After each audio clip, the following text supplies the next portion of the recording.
bani baniriza akadde kano mwasize mutya mwasibye mutya bagifollowing abagita Fali TV UG nenkugamba nti comment section iliawo wansawo soko ntero kubaka wansawo mu comment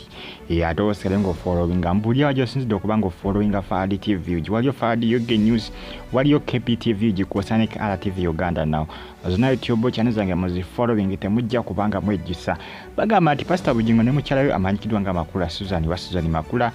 basubira abalongo era nga scan confirminze bintu bya ddala sebo nakafaananyi kako bamaze okubanga bakalaga amanyina kuze bintu byakyukamu omuntu bavana agamba nti bane mukyala nga agenda kubafuna abalongo abasinga babakane bagamba wapi oli mu kweperegesa Pastor Bugingo kyakoze kyekyo gundi kyakola rape abasinga ne bagamba rape ko myamalo era ni Pastor Bugingo baga Pastor Bugingo faaki lwaki otulaga sikaani bagamba nti omuntu okulaga ebifaananyi bya sikaani tekiraga bugunjufu kati abasimanyi Pastor Bugingo agwa mu tulubaki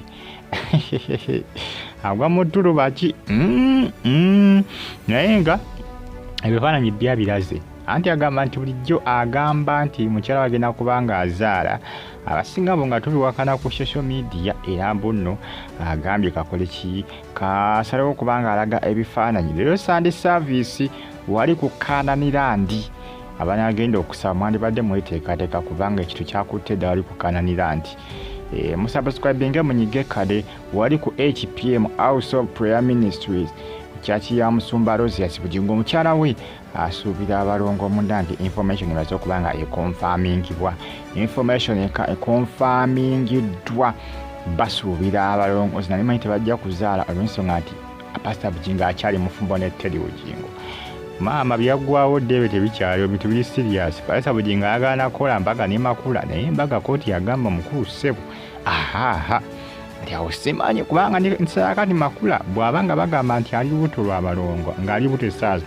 kibategeeza Pastor Bugingo amateeka ga koti yagajemera kubanga olwedi ofumbo bwe ne Teddy Bugingo nga bukyaliyo muki mu mateeka mu kooti mu likodi za kooti mu buwandiike tebanakola annulment simanyi politiko nga waliwo obuwaayiro obakkiriza omusajja okufuna omukyalo omulala newankubadde olitandika kwawukana naye ne bazaala n'okuzaala naye ekyo mbadde sikimanyi baali bongamba nti Makula ali lubuto otwaze ebifaananyi bya sikaani ate nga ffe tumanyi gwe ne Teddy mukyali wafumu temunaba kubanga mukola annulment oba divorce awo mba sikutegedde annulment jjukira teyakola ki tiyabeera successful olw'ensonga nti Teddy yagaana omukummwe bw'agaana kibategeeza annulment eba denied eba teyinza kuba successful olw'ensonga nti omukummwe aba agaanye kati awo simanyi naye nga ebifaananyi byo bifulumye bya sikaani balongo Makula Pastor Bugingo agenda kuba focus alongo 225 tumutandise n'amaanyi baba tumutandise n'amaanyi mbebaza ne bagamba nti mwongere okubanga mugyekuumira updates simba nazo each and every single day amawulire mpanago buli lunaku olukya ku nsi kuno gwe just following or subscribing onyige kade likinga commentinga mbebaza nibagamba nti mwakola kyamaanyi okubanga mugifollowinga bagita Fali TV Pastor Bugingo ne Makula bagamba nti ebaludde ebbanga banoonya omwana naye ng'akyabuze Katonda lw'abanukudde bafunye balongo information etambula era nga n'ebifaananyi babitadde bakoze eki batadde ebifaananyi bya sikaani nokwale bagamba nti omuntu okulaga ebifaananyi bya sikaani mu public tekiba kirungi lw'epindoza gwe nasooka okulaba ng'alaga ebifaananyi bya sikaani endoza lwepi yazala nadda olw'ensonga nti lwepi yagamba nti akola ekyo olw'ensonga nti bannayuganda bali bamususeko muteekako akababba nga bamuyita omugumba tazaala biki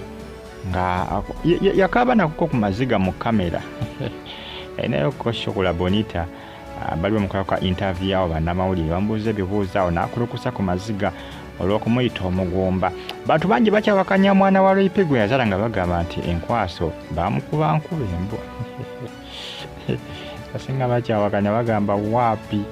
ezo enkwaso bazikuba na mpiso bakyawakana ssebo kakati awo no munejjukira ennaku zintu byakyukamukko abasinga mwabera bangamba Bazungu ne mafirimu ne Uganda byatuuka dda abantu amba bakuba enkwaso n'empiso bakozesa mpisa okuba nga baziba kuba era omukyala basobola okufuna olubuto kugambye si byangu naye ng'ensonga yeeyo abaleepi yagamba n'amalala akwata ku muntu agamba nti omwana eba wampiso ajja muwuliramu ekyakamufaamu kasuku oba ali kasuku oba ali ani yali abyogerako awo gwe yawooninga waliwo yabyogerako ndoza akasi kasuku mwerabidde naye ng'ensonga zeezo ne pasita Bugingo ebifaananyi babitadde bintu bya ddala bintu byalaali pasita Bugingo Makula basuubira abalongo mbeebaza ne mbagamba nti mwongere okuba nga mugyekumirako amawulire mba nago buli nnaku olukya ku nsi kuno apulesi mba nazo bakonfamize pasita Bugingo ebifaananyi abitadde abasinga bye bayombeza bagamba mukulu Bugingo ofaaki lwaki agala tulaga ebifuuwananyi byo lwaki agala tulaga ebifuuwananyi basinga bagamba mukulu Bugingo ofuwaaki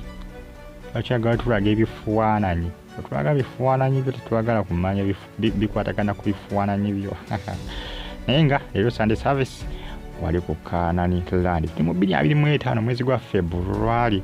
pasita Bugingo ne Makula basuubira abalongo Makula agenda kuba kubira pasita Bugingo abalongo olubuto olusookedde ddala kiri unbelievable kyewuunyisa naye nga kituufu munnange jikira anteera yabagamba buli ayagala abalongo nywa amazzi ga mukoka yagamba nti yabajja mu mazzi ga mukoka ne bannayaniteera abakyala basinga ndowooza kati beesombola bona ne banywa amazzi ga mukoka manyi teri omuntu atayagala balongo teri omuntu atayagala balongo oza bonna beesombola ogenda okukola ki ogenda okunywa amazzi ga mukoka okufuna abalongo aya amazzi ga mukoka nga teganyweka si ku bukyafu obuli mu Kampala omwo ebikulukuta biba bingi bannange